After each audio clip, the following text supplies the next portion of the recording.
یہ گہنے پیتل تانبے کے افسانوں میں سے یہ افسانہ ہے 20 نمبر بٹوارا۔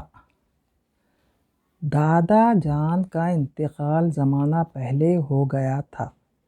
تب سے دادی جان نے اپنے تینوں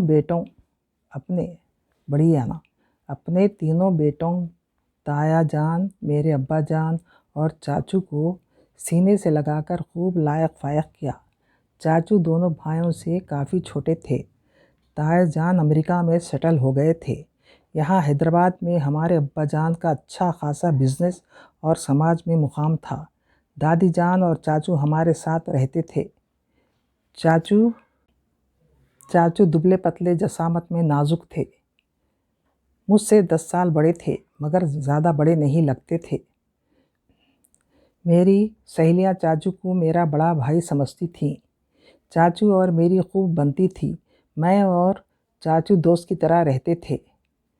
میں ہر بات میں چاچو کی تائید کرتی اور چاچو بھی ہر موقع پر مجھے صحیح ٹھہراتے تھے۔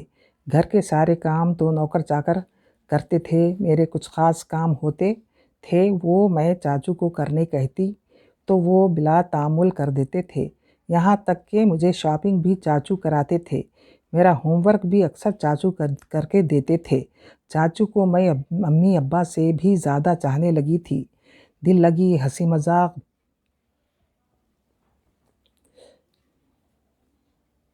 یہاں تک کہ مجھے شاپنگ بھی چاچو کراتے تھے۔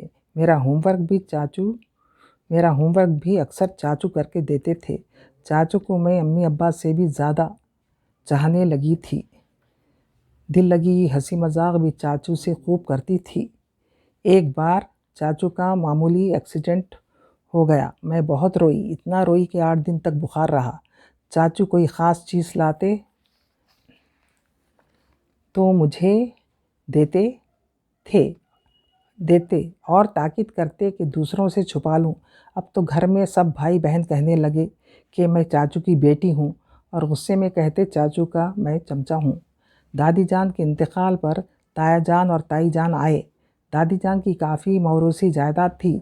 جائیداد کے تعلق سے دونوں بھائیوں میں کوئی تناؤ نہ تھا، البتہ امی جان اور تائی جان جائیداد کے بٹوارے پر لڑ پڑیں۔ پھر چاچو کے حصے کی بھی بات آئی۔ چاچو ہم لوگوں کو چھوڑ کر جانا نہیں چاہتے تھے۔ تایا جان انہیں زبردستی امریکہ لے کر چلے گئے، پھر آج تک کوئی تعلقات نہیں رکھے۔ چاچو کو ہم سے جدا ہو کر تقریباً 10 سال ہوئے ہیں۔ چاچو کو دیکھے کافی عرصہ ہو گیا ہے۔ میری شادی طے ہو گئی ہے۔ ہم لوگ تایا جان کو شادی کا کارڈ بھیجے ہیں اور آنے کے لیے بہت اصرار کیے ہیں۔ چاچو کو بھی ساتھ لانے کو کہے ہیں، مگر تایا جان کی آنے کی امید کم تھی۔ جائیداد کے جھگڑے نے رشتوں میں دراڑ ڈال دی تھی۔ چاچو نہ جانے اب کیسے ہوں گے، ان کے ساتھ ہنسی مذاق دل لگی کون کرتا ہوگا۔ اب تو وہ کافی بدل گئے ہوں گے۔ شاید اب زندگی میں چاچو کو دیکھنا نصیب نہ ہو۔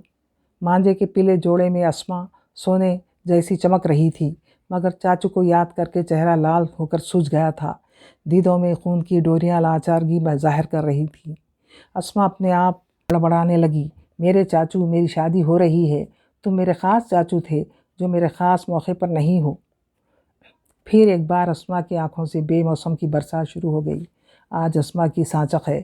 گھر میں کافی رونق ہے۔ تمام گھر خمخموں سے سجایا گیا ہے۔ لیٹسٹ طریقے سے ڈیکوریٹ کیا گیا۔ گھر بھر کے مہمان آ چکے ہیں۔ امی جان اور ابا جان خوشی سے واولے ہو رہے تھے کیونکہ اچانک تایا جان کا فون آیا تھا کہ وہ لوگ ممبئی پہنچ چکے ہیں، 2 گھنٹے میں حیدرآباد پہنچنے والے ہیں۔ گھر میں سب خوشی کے مارے الٹے پلٹے کام کرنے لگے یا پھر خوشی کا اظہار ٹھاٹے مار کر کرنے لگے۔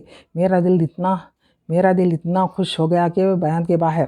میرے چاچو جو آ رہے تھے، خوشی کے مارے سب گیٹ کی طرف بھاگ رہے تھے۔ 3 کاریں آ کر رکیں۔ چند مرد اور عورتیں ساتھ بچے اترے، ساتھ میں ڈھیر سارے سامان سے بھرے کارٹون اور سوٹ کیس بھی تھے۔ میں اپنے چاچو کو تلاش کر رہی تھی، بہت رونا آ رہا تھا۔ دل میں کہا میرے چاچو نہیں آئے کیا؟ ورانڈا کافی بڑا تھا، سب وہیں بیٹھ گئے۔ میرے روم میں اچانک ایک بھاری بھرکم آدمی، ساتھ میں ایک انگلش میم اور ایک سنہری بالوں والی 3 سالہ بچی کے ساتھ داخل ہوا۔ میں انجان دیکھ کر پہچاننے کی کوشش کرنے لگی۔